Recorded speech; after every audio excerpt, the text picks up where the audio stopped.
It's my ass. What's up, everybody? No, Welcome don't to worry about me. Unparalleled Sports. With Joe's Kwame Fisher Jones, as always, on him. And when speaking NBA, I got to be joined by my man Everett Terry Jr., aka Sports Talk Terry.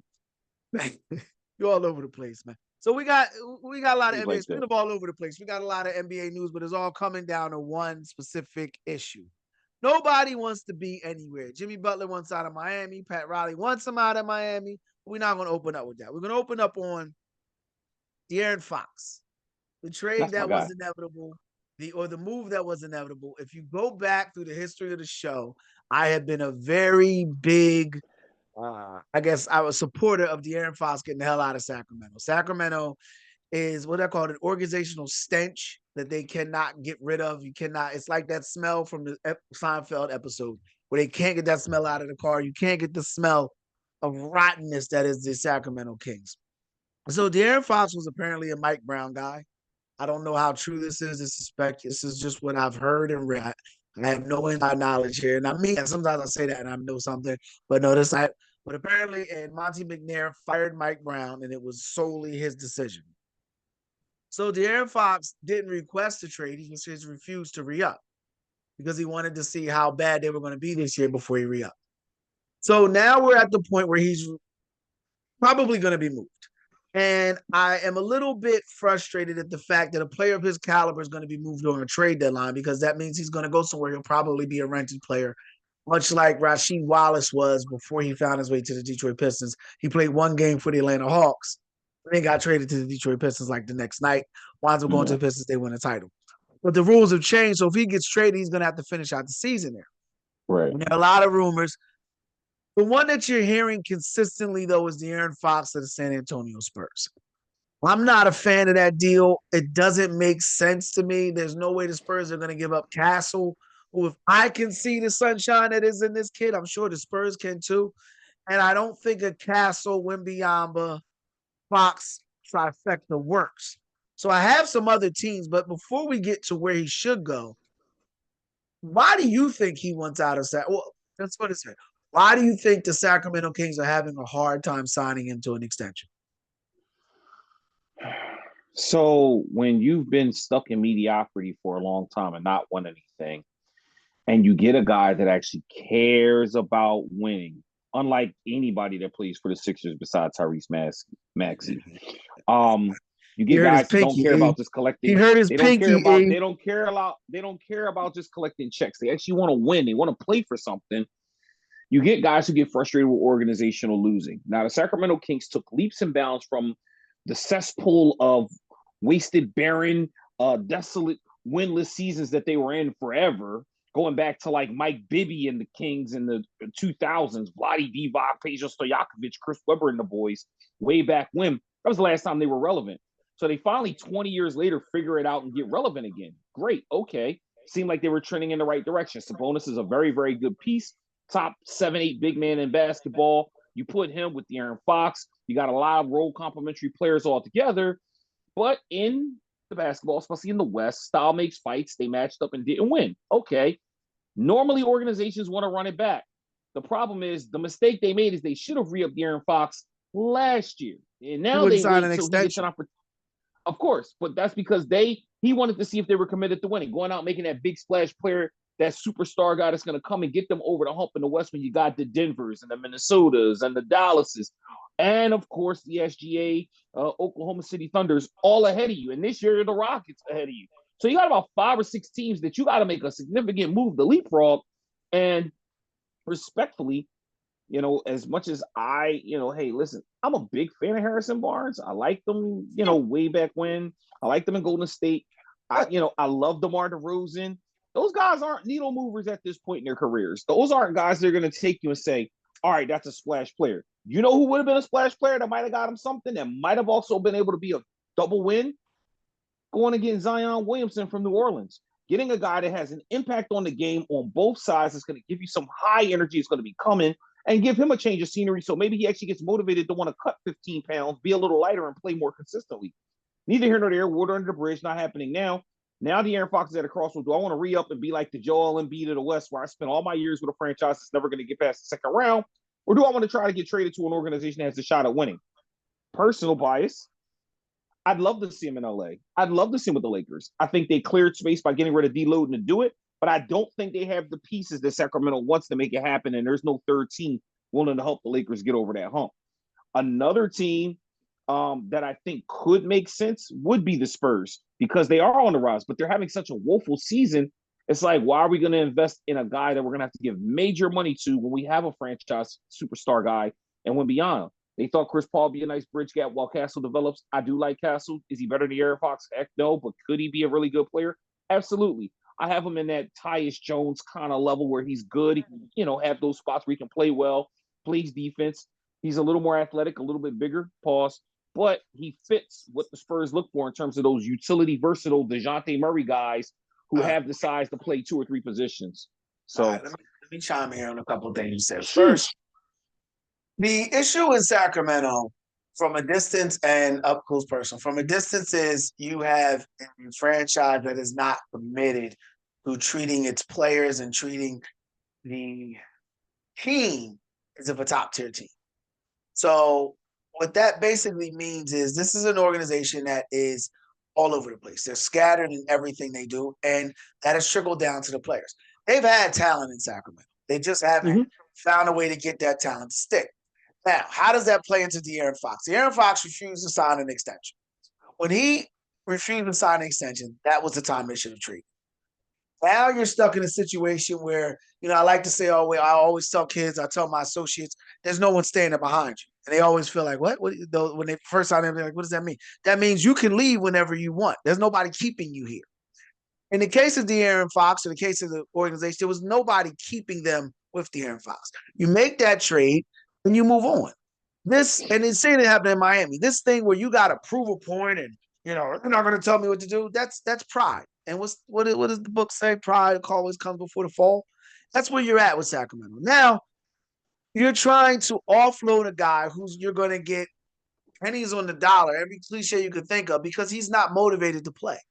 And he's not motivated to play because you don't know where you're going. Again, which goes back to my initial point, you're all over the place. Sabonis is a guy that puts up tremendous numbers. I got to be honest, dog. He doesn't impact the game much. And his numbers, you say, well, how can a guy that averages double-double, triple-double, impact? He puts up the same numbers as Joker, but Joker's team wins. He said, well, Joker's got better players. Well, Joker makes those guys better. He makes those guys household. There's only one Joker, though. Yeah, but the point I'm trying to make is they put up similar numbers. It's perfect example for you. Perfect example for you. If you go through history, you ask anybody in history, who's the better player, Tim Duncan or Kevin Garnett? Everybody would say Tim Duncan. Everybody, to a man, to a woman, to a person, would say Tim Duncan. But if I were to line up their stats, their regular season stats, they're almost identical. Their playoff stats, dude, they mirror each other. Yeah, they're the exact same numbers. The difference is Tim Duncan scored those points, got those blocks, got those assists, made the plays at critical junctions of the game, which made him a championship player and made Kevin Garnett just a Hall of Fame player. Not just a Hall of Fame player. I can't say that only because he played with 2 other Hall of Famers. And you can, I was just about to say it. And you can often point to, well, Tim Duncan played with better players. But there comes a point in everything in life that you do that you have to make the people around you better. And I use the analogy, I use Phil Jackson. Phil Jackson turned tremendous players into champions. Tim Duncan took a EuroLeague player and made him a Hall of Famer. He took a guy that was a second-round pick from an HBCU and made him a champion. He took a guy who could never make it past the Western Conference Finals and got him a championship ring. All of those guys became champions. All of those guys got jackets. All of those guys got hats because of Tim Duncan. Kevin Garnett couldn't do that. Not because Kevin Garnett wasn't skilled enough. He just couldn't make those plays at those moments to get those wins. That's the problem with Sabonis. De'Aaron Fox sees that. He saw a guy get his chest stepped on. What did Draymond do to him? He smacked around, he kicked around. What did Draymond do? Draymond stepped on his chest or something? Draymond a bully, though. But dude, you know who doesn't get bullied? Bullies. One of my favorite basketball quotes of all time. One of my favorite quotes of all time from Zach Randolph. I'm from where the bullies get bullied. I don't get bullied. Do you get bullied? Do we see LeBron get bullied? Do we see Anthony Davis get bullied? Did we see De'Aaron Fox get bullied? Do we see Steph get bullied? It's not a size thing. It's a heart thing. And I'm not saying Sabonis doesn't have heart, but we're all over the place. The point I'm trying to make is De'Aaron Fox sees that, so now he's trying to escape that. And and it's overdue. And sometimes making people you love uncomfortable or making people you appreciate uncomfortable happens. Now, going back to where he should go. You mentioned LA. I don't see that happening. I don't think the style of play fits. Haven't watched a lot of Fox's game. He's a fast player, but he doesn't play fast anymore. And I don't believe he's explosive enough to play alongside of LeBron. A place where he fits, and you're never going to hear it, would be Miami. But no one I was wants about to say it. I was about yeah, to but say it. Jimmy, because if they do it, they do it. If they had done it when he requested the trade, Jimmy wouldn't be mad. Jimmy wouldn't be there. Two problems at one time. Jimmy wouldn't be there. They would have got Miami would have got because here's the thing. Internally, they knew they weren't going to. They didn't want to keep Jimmy Butler. Internally, they knew they So wanted you to keep trade Tyler Herro and Jimmy Ben. for De'Aaron Exactly. Fox And you work Hero. out a 3-14 deal. Now, we got because I want to give the ball back to you. The team that really should be trying to figure this out, and it's going to be hard for them because they don't have the money per se to give out with bad contracts.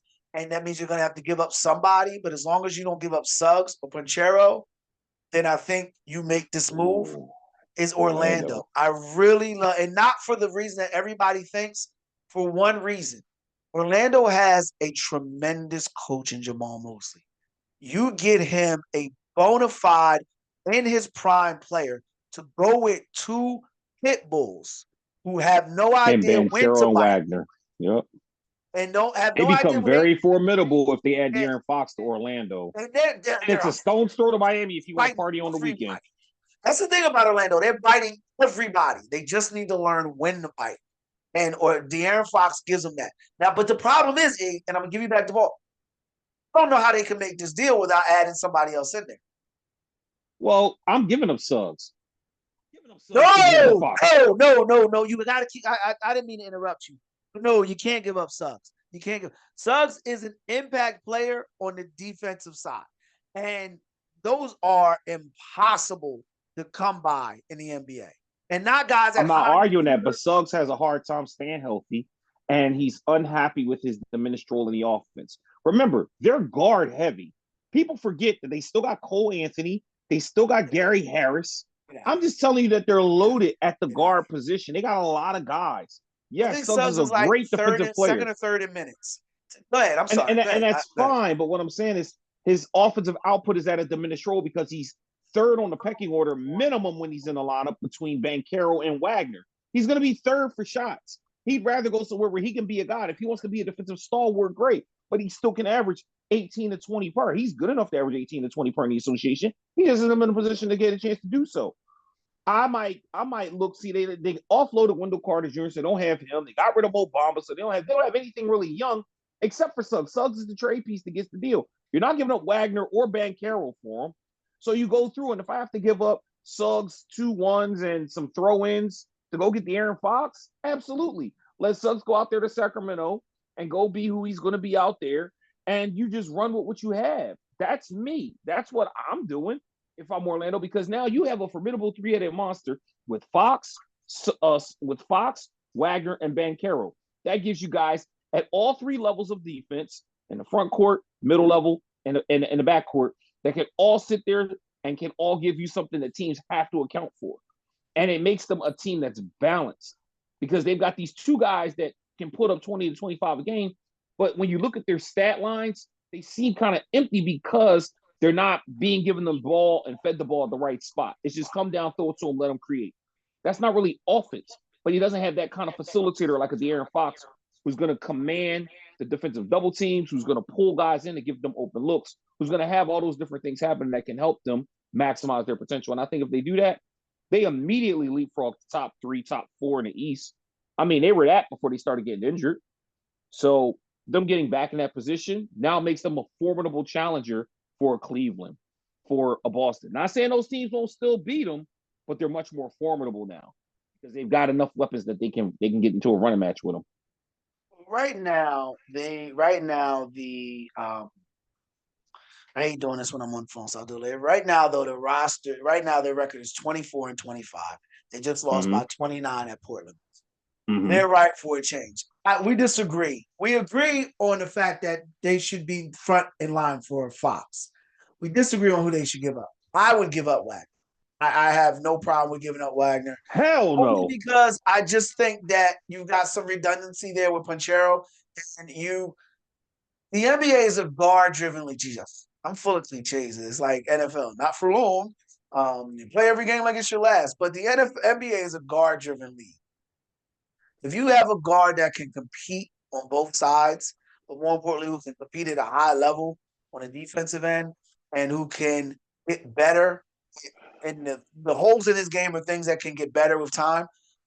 He's got everything necessary. You often got to pull Suggs back. You got to pull Pinchero back.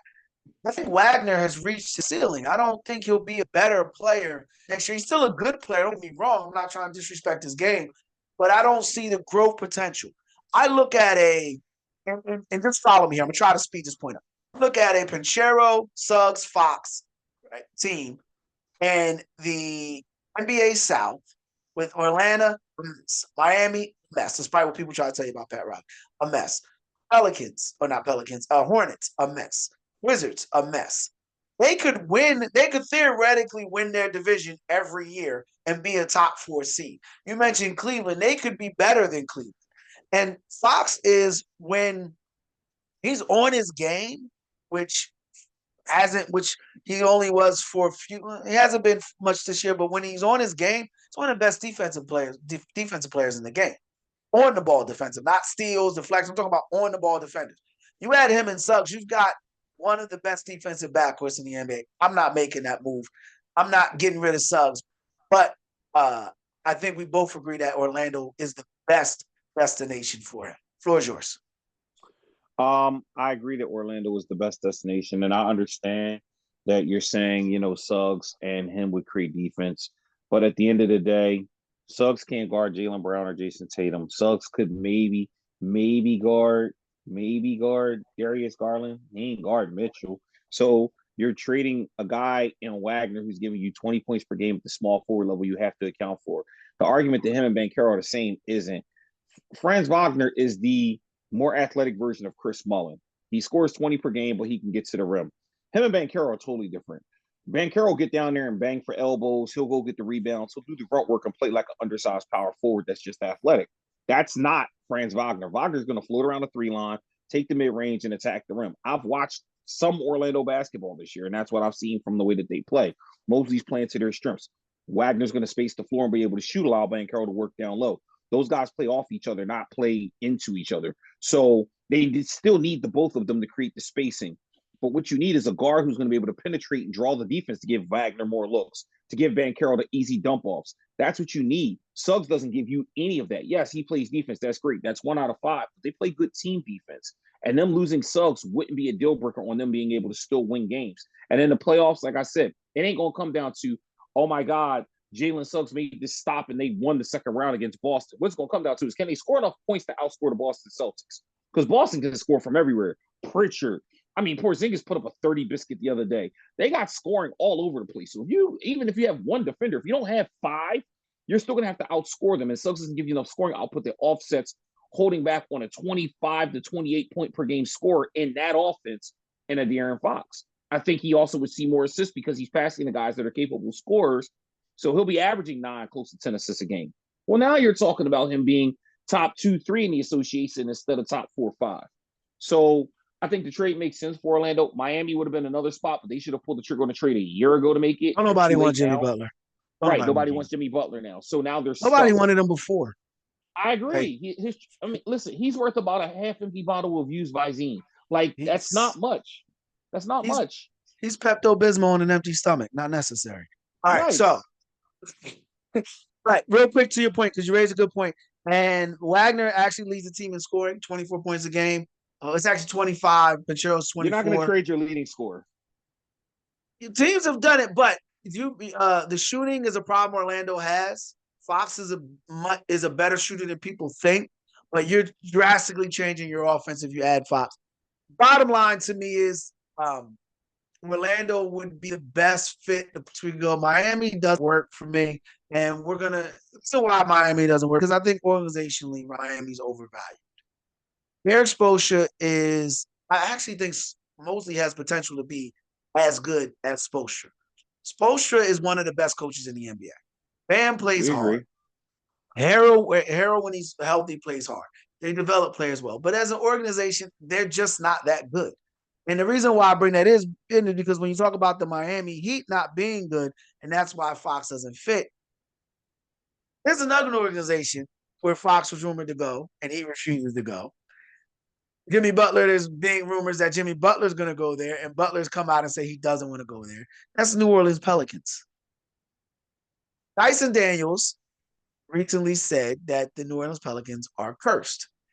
The next day, or maybe a week later, DeJounte Murray tears his Achilles in a non-injury or a non-contact injury.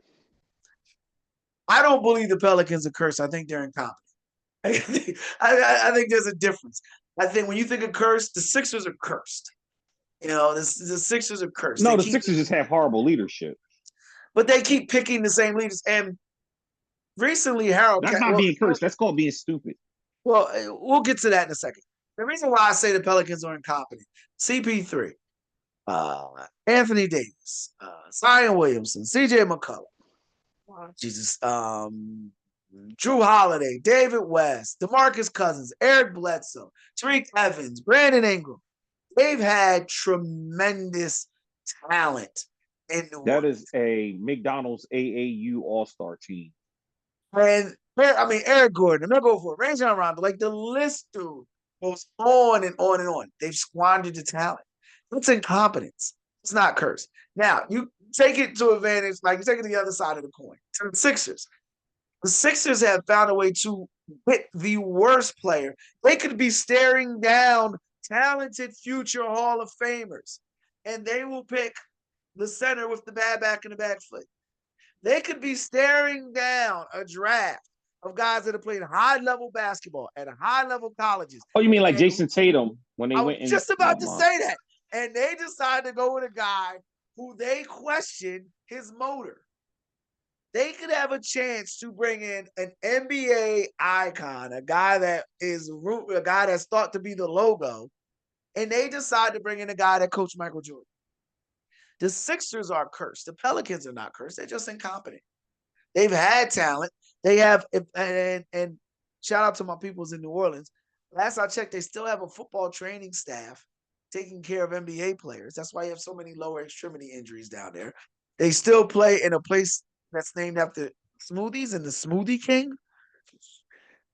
They're one of the worst teams or one of the worst franchises in sports, but it all comes down to incompetence. And before I give you the floor, I just got to tell the story.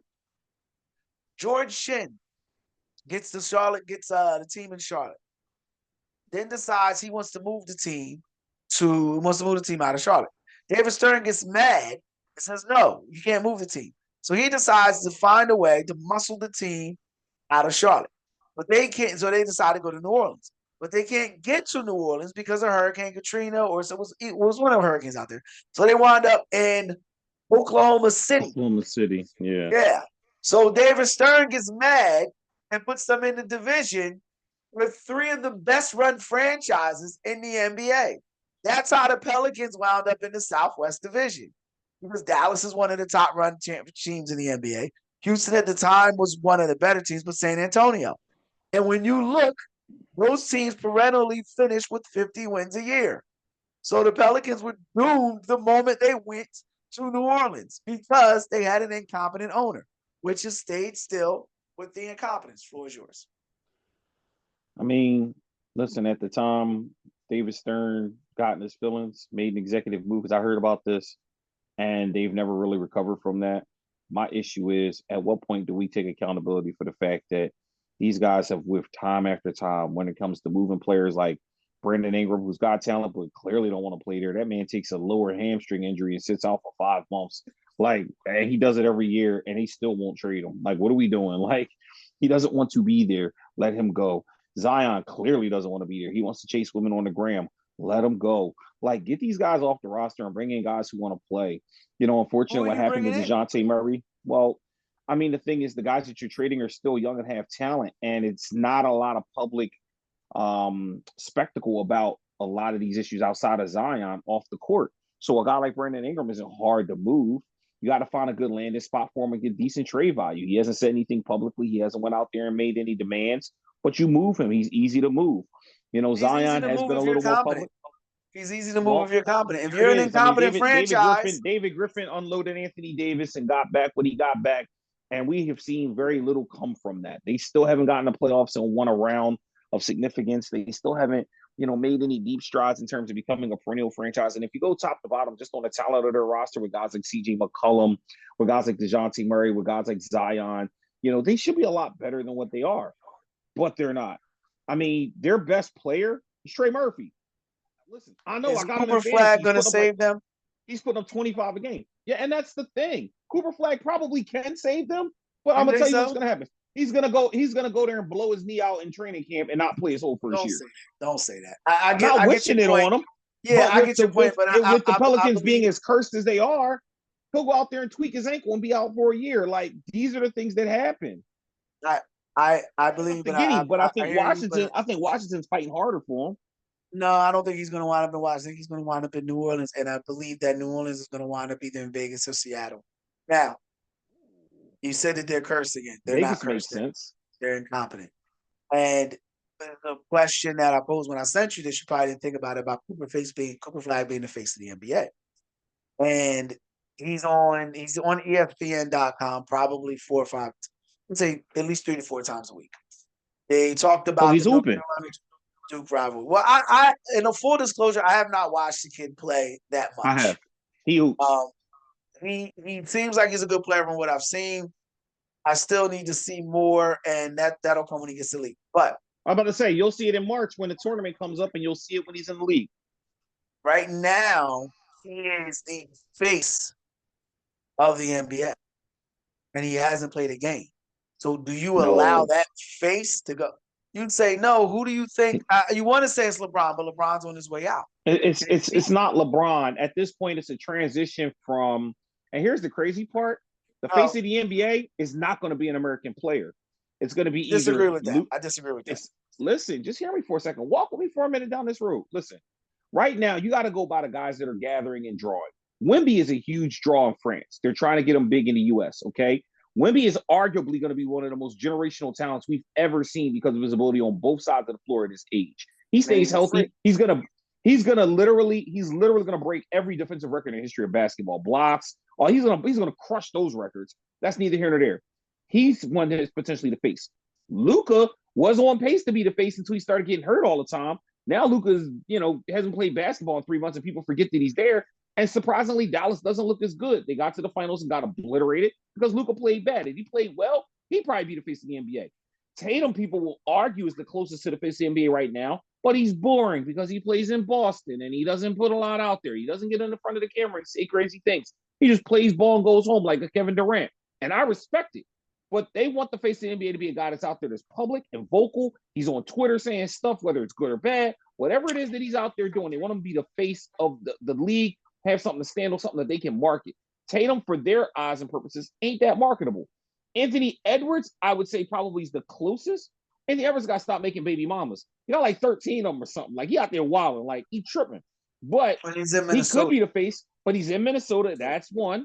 And he's playing for a team that hasn't won yet. When they get to the finals, they win and become a perennial name. Like Steph Curry was arguably trying to become the face of the league because he played in Golden State, but they were winning. That's how you become it. You have to win.